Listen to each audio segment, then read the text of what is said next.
Hello and welcome back to our channel. For all you mariners out there, today we're diving deep into a topic that is absolutely critical for safe navigation, setting up your ECDIS for passage planning. Getting these parameters right isn't just about ticking boxes. It's about protecting your vessel, your crew, and the environment. So, grab a coffee and let's get into the 15 essential parameters you need to master. First up, the big one, safety contour. Think of this as your digital guardrail.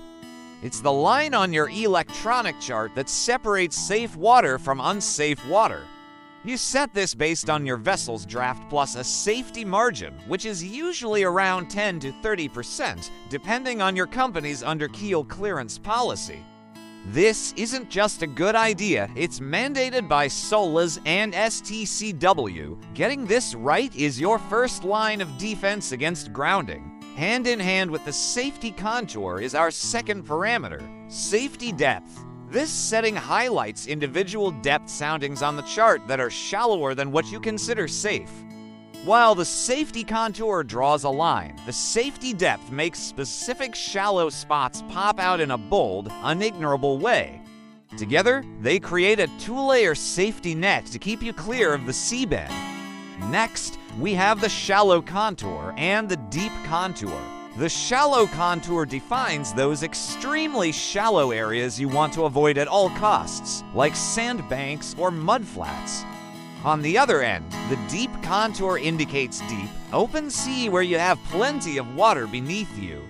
Using these two contours helps you visualize the underwater terrain at a glance, which is fantastic for optimizing your route for both safety and fuel efficiency. Number 4 on our list is cross-track distance, or XTD. This is your virtual lane on the ocean. You set a maximum distance your vessel is allowed to stray to the left or right of your plan track. If you drift beyond this limit, your ECDIS will sound an alarm.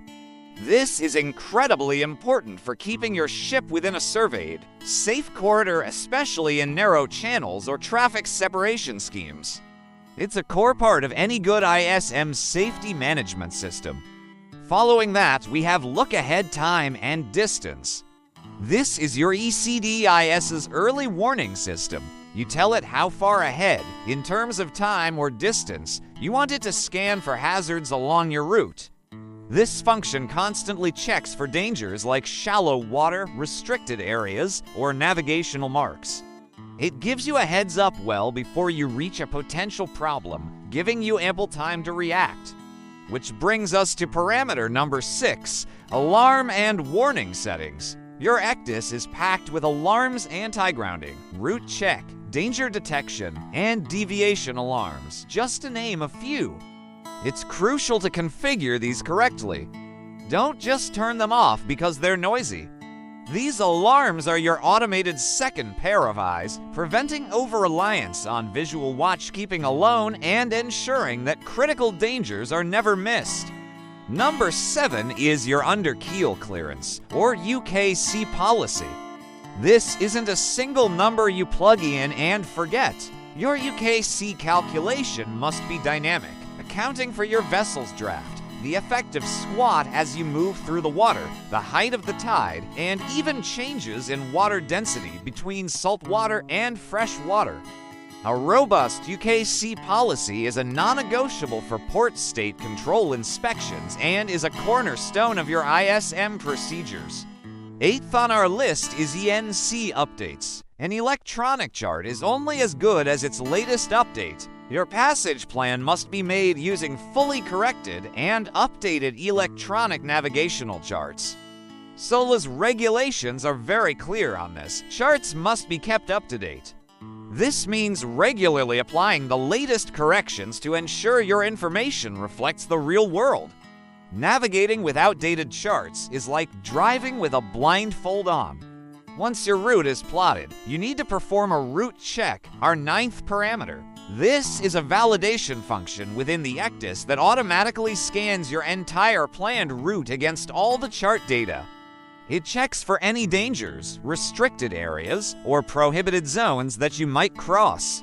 It also verifies your route against MARPL special areas, ensuring you're not planning to do something that's environmentally non-compliant.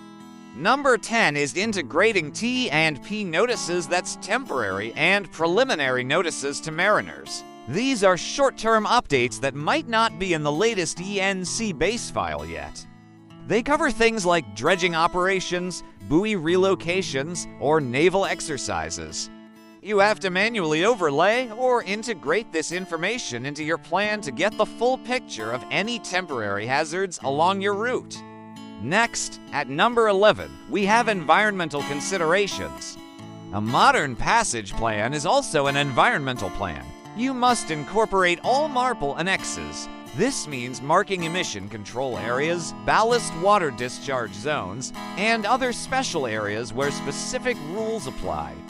No-go zones for environmental protection must be clearly defined and avoided.